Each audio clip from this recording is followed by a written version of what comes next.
So the first one, and I will be frank, this is something that has happened to our team more than once. How do you handle unexpected capacity changes in your teams when you already have committed to a sprint goal, or when maybe you don't use sprint goal language, maybe you're not using Scrum as a framework, but when you have made a commitment as a team towards a goal, towards a deadline? What happens when you have an unexpected change in your team capacity? Let's back up. What do I mean by unexpected change in team capacity? Sounds kind of jargonish, perhaps. I mean, someone calls in sick. Someone leaves early for the day to go pick up a sick child.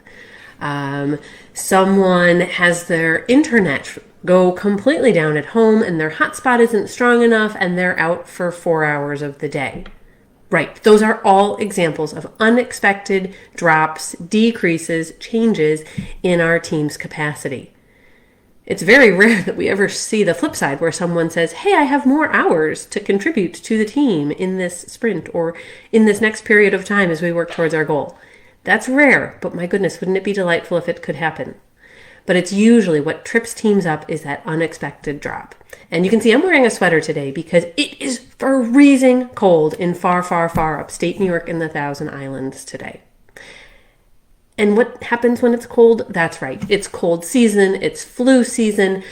People aren't at necessarily their healthiest as we're all inside and sharing hot air.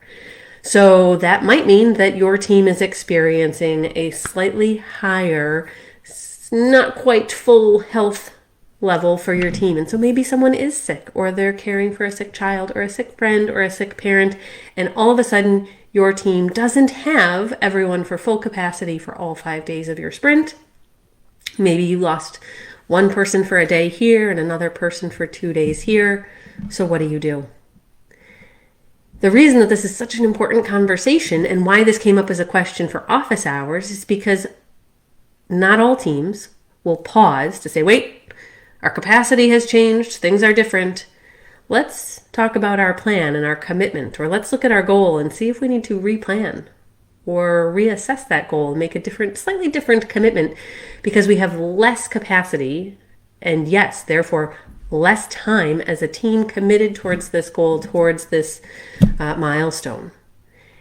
And so if we don't pause for that recommitment, well-intentioned teams, my own included, teams I'm on and I should be like, hello, we should talk about this, will make a well-intentioned whoops and plug forward. Keep moving on. Either doing slightly heroic or really heroic things, extra hours, non-desired overtime, those are examples of heroic things, or they will keep pushing and pushing for that goal and then honestly be disappointed as a team, maybe a little disappointed, maybe a lot disappointed when they don't meet the goal at the end of the sprint or reach the milestone at the anticipated date. But really, how could they have?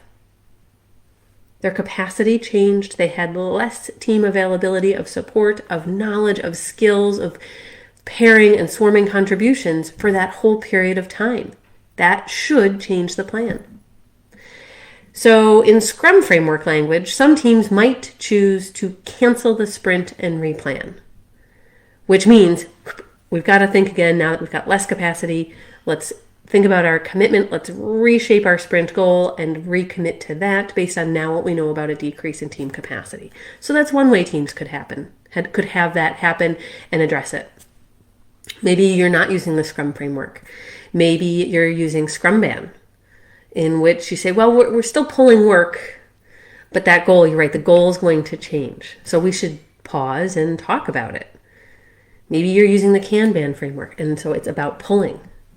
Well, it might impact you slightly less, although maybe you're finding that more is getting stuck, waiting for someone to review it, waiting for things, and so that in process has slowed down as a result.